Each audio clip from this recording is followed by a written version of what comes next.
Lecture du jour, bonjour. Ce matin, j'ai lu dans Galates 4, 5, 6, la suite du coup de hier. Et Paul, bien sûr, continue son argumentation entre ceux qui veulent absolument imposer la loi aux nouveaux chrétiens et le fait que c'est la foi qui justifie. Il va même plus loin que ça. Il va dire, mais au travers de Jésus, nous sommes devenus enfants de Dieu. Et ça, c'est le détail vraiment important. C'est le petit détail qui change tout. Il dit parce que si tu es enfant de Dieu, tu ne peux pas être esclave. Or, ceux qui sont sous la loi sont esclaves de la loi, parce qu'ils sont obligés d'obéir à tous les commandements pour pouvoir être justifiés. Mais quand tu es enfant de Dieu, tu n'es plus esclave de cette loi-là. Et donc ça fait vraiment toute la différence.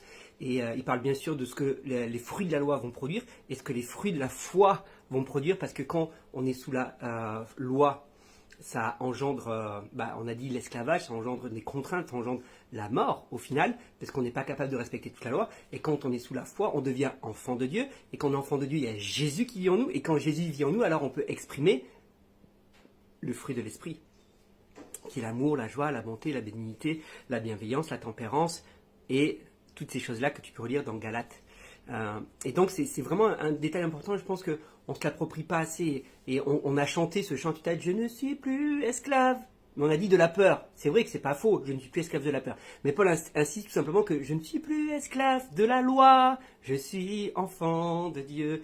Donc si tu es vraiment enfant de Dieu, fais confiance simplement à ton Père qui t'aime et qui te dit tu es mon enfant, et en tant qu'enfant, tu es justifié par mon Fils Jésus. Et ça, je t'assure, ça change tout dans la vie. Ça enlève une grosse pression, parce que d'un coup, on n'a plus la pression d'être le chrétien parfait, parce qu'on laisse Jésus agir en nous. Il ne s'agit pas de continuer, comme j'ai pu le voir, de toute façon, je peux pécher parce que Jésus va me pardonner. Non, non, non, là, tu n'as pas compris, là, tu n'as rien compris. Si tu agis comme ça, si tu as cette mentalité-là de je peux continuer de pécher parce que de toute façon, je vais te pardonner, tu n'as pas compris. C'est pas ça. C'est tu laisses Jésus vivre en toi. Tu meurs à toi-même. Tu laisses l'ancienne personne. Si c'est l'ancienne personne qui a envie de vivre dans le péché. C'est l'ancienne personne qui a envie de commettre toutes ces mauvaises choses. C'est l'ancienne personne qui a envie de céder à la tentation, qui a envie d'assouvir ses besoins charnels.